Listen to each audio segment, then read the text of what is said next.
napakalawak na itinaunlad ng mass media sa Pilipinas. Isa itong malaking epekto ng mga impluwensya mula sa kasaysayan. Mula sa nababasa natin sa pahayagan, naririnig sa radyo, napapanood at nakikita sa telebisyon at sa internet, alin nga ba rito ang totoo? Alin nga ba ang pinapagana ng pera? Ating alamin ang totoong kalagayan ng media sa ating bansa. At ating siyasatin ang prinsipyo ng media sa ngayon.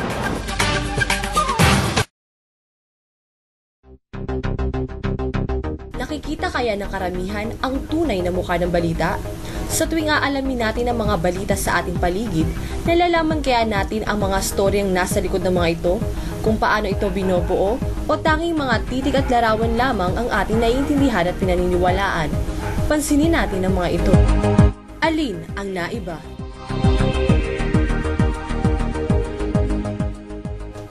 Ang korupsyon sa media ay hindi na isang bagong usapin sa ating lipunan. Dekada 50 pa lamang nang maitala ang kauna-unahang insidente ng korupsyon sa media. Nang simulang bayaran ng mga negosyante at politiko ang mga manunulat sa mga pahayagan, mas lumalala pa ang sistemang ito sa pagdating ng dekada 60 at 70. Sa taong 1955, ayon sa aklat na The State of the Philippine Press ni Renato Constantino, sinabi ni J.B. Cruz, ang press secretary ni Pangulong Magsaysay, na may dinalang mamamahayag ang dating Pangulo sa Malacanang upang makisalo sa kanilang agahan. Panahon nito ng halalan kung saan katunggali niya sa pagkapresidente si Elpidio Quirino. Inatasan niya si J.B. Cruz upang asikasuhin ang mga pangangailangang pinansyal ng mga mamamahayag. Ang Jacinto Steel Mill ng isang malaking korporasyon ay nagkaroon naman ng isang joint venture project sa National Steel Corporation ng gobyerno noong 1965. Si Saturo Campo na bagitong manunulat pangkalakalan ng Manila Times na siyang pinamumunuan ni Joaquin Chino Roses ay nagsulat ng mga seryeng nagbunyag sa mga masasamang epekto ng pagpirma sa kontrata ng pamahalaang Pilipinas sa kumpanyang pag-aari ng Amerika. Babayaran nito ang mga consultants ng Amerika habang ginagawa ang proyekto. Hanggang sa ika-10 taon matapos ang unang operasyon ng makinarya, sapat na sana ang halagang ito upang kumita ang Pilipinas mula sa makinarya. Inalok si Ocampo ng kotse, bahay at biyaheng abroad upang itigil ang pagsisiwalat sa mga ito.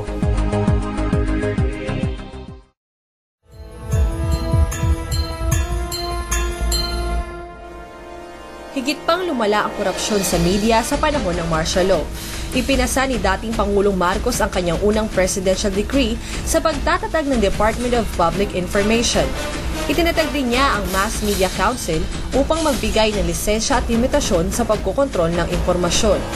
Ipinag-utos niya rin na pangunahing pagkontrol sa lahat ng media at komunikasyon sa Pilipinas. Dahil dito, ipinasara ang mga kumpanya ng pahayagan, radyo at telebisyon. Ipinakulong din ang ilan sa mga mamamahayag na tumuligsa sa kanyang administrasyon. Sinahula ng mag-asawang Marcos ang press sa pamamagitan ng mga regalo katulad ng pera. Pinayagan din niyang maglabas ng mga bomba films upang mailayo ang atisyon ng taong bayan sa batiko sa pamahalaan.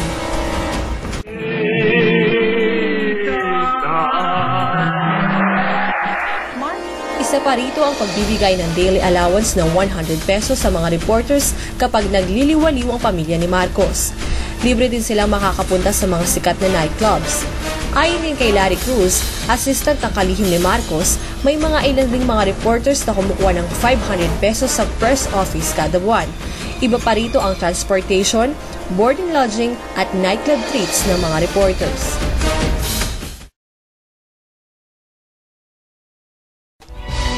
Sa pagtatapos ng dekada 80, halos lahat ng uri ng media ay nagkaroon na ng katiwalian sa pamamahayag. Kadalasan ay napapangunahan na ng mga pagpapasya ng kanilang mga news managers at anchors ang balitang kailangang ihayag. Taong 1990, noong nauso ang katagang AC/DC ng mga mamamahayag, ang ibig sabihin ay Attack Collect, Defend Collect. Ito'y nagsimula sa isang sindikato ng 4 na business editors kung saan aatakihin nila sa kanilang mga sulatin ang ilang mga korporasyon.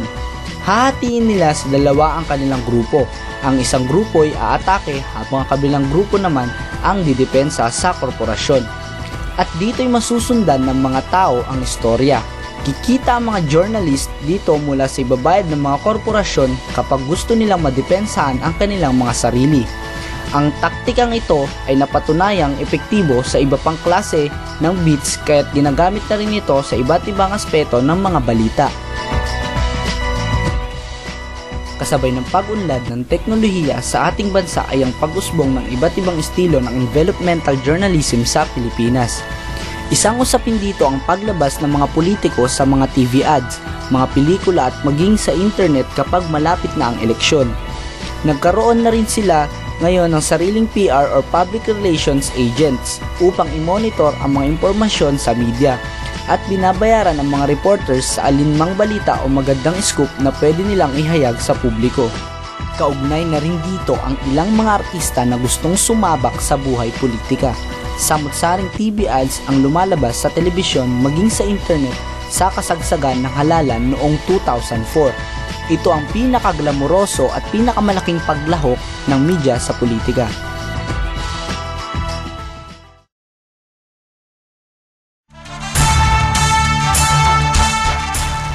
Ang panunuhol sa mga mamamahayag ay kilala ngayon sa tawag na envelopmental journalism. Ito ay ang literal na pagbibigay ng sobre na may lamang pera upang ilihis ang kanilang balita mula sa katotohanan.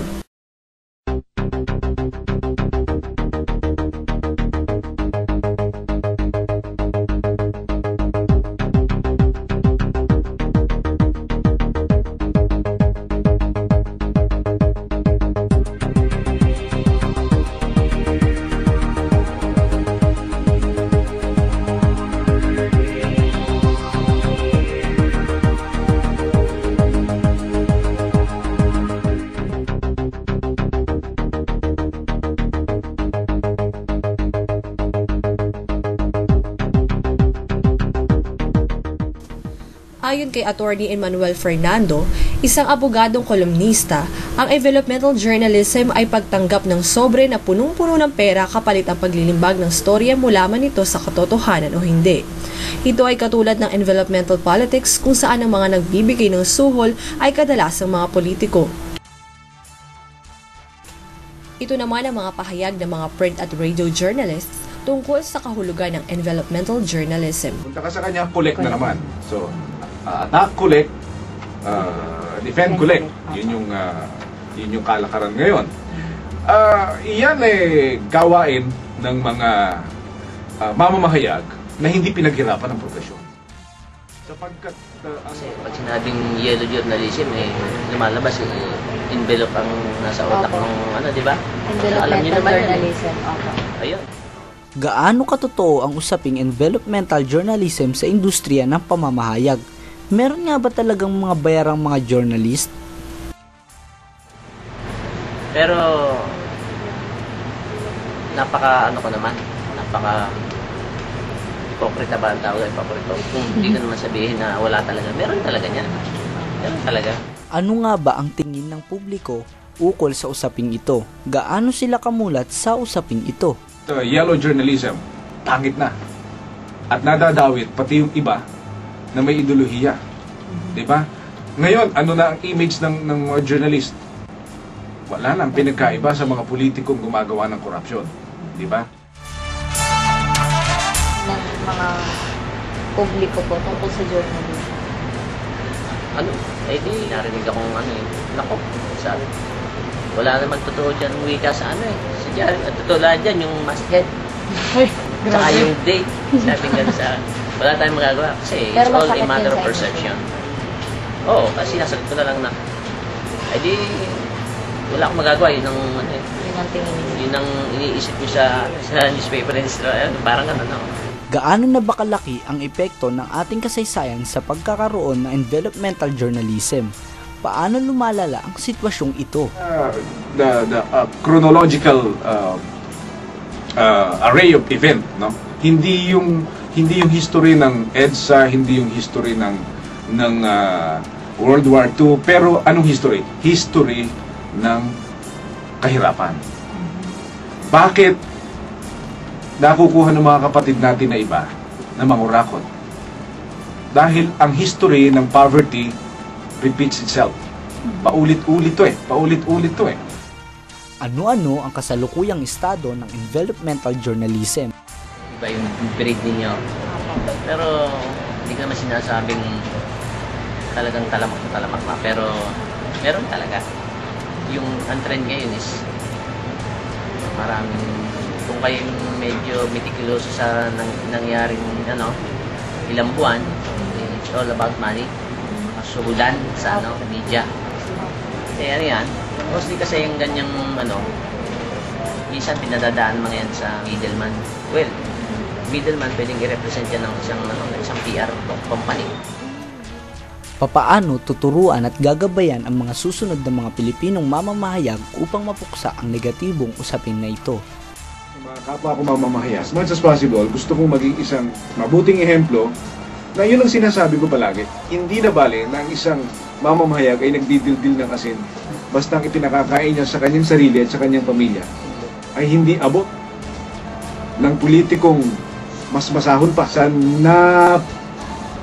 nakaririmarim na balitang ikinocover ng mga mamamahayag sa bawat araw ng kanyang pagtatrabaho. Magaling sa ganon? Opo. Well, magandang question yan.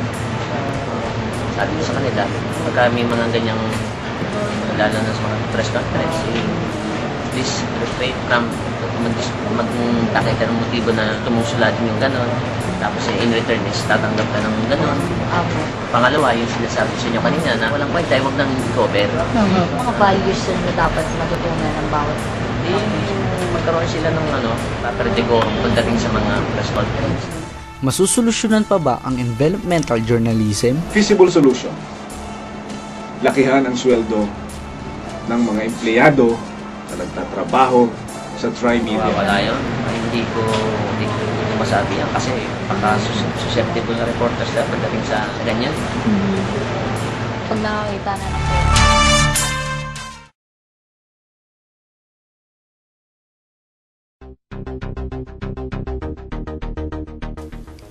Bilang mga susunod na mga mamamahayag sa industriya, dapat pag-isipang maigi ang bawat desisyon upang hindi tayo magsisi sa huli.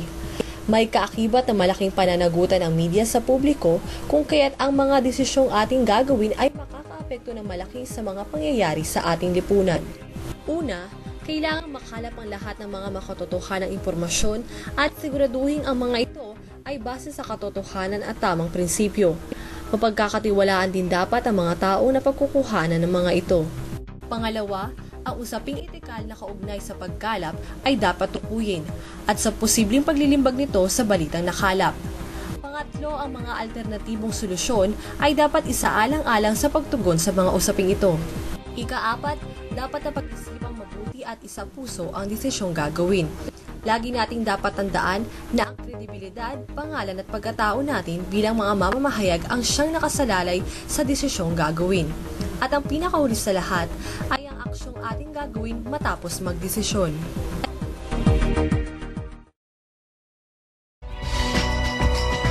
Sa kabuuan, napag-alaman namin mula sa aming mga nasaliksik na ang envelopmental journalism ay nagsimula pa noong panahon ng post-liberation sa Pilipinas.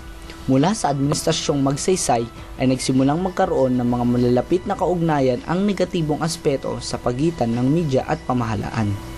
Lalong lumalala ang envelopmental journalism sa panahon ng Marcos. Napatunayan ito ng mga paglalahad ng ilang mga reporters at mga nasa gobyerno.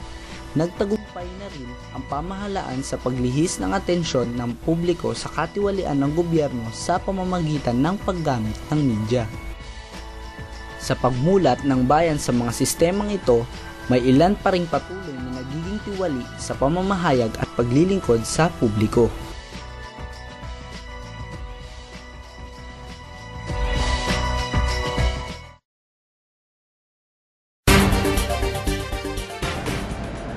Ang isang tunay na mamamahayag ay may matatag na paniniwala, matibay na prinsipyo at may matapat na paglilingkod sa bayan.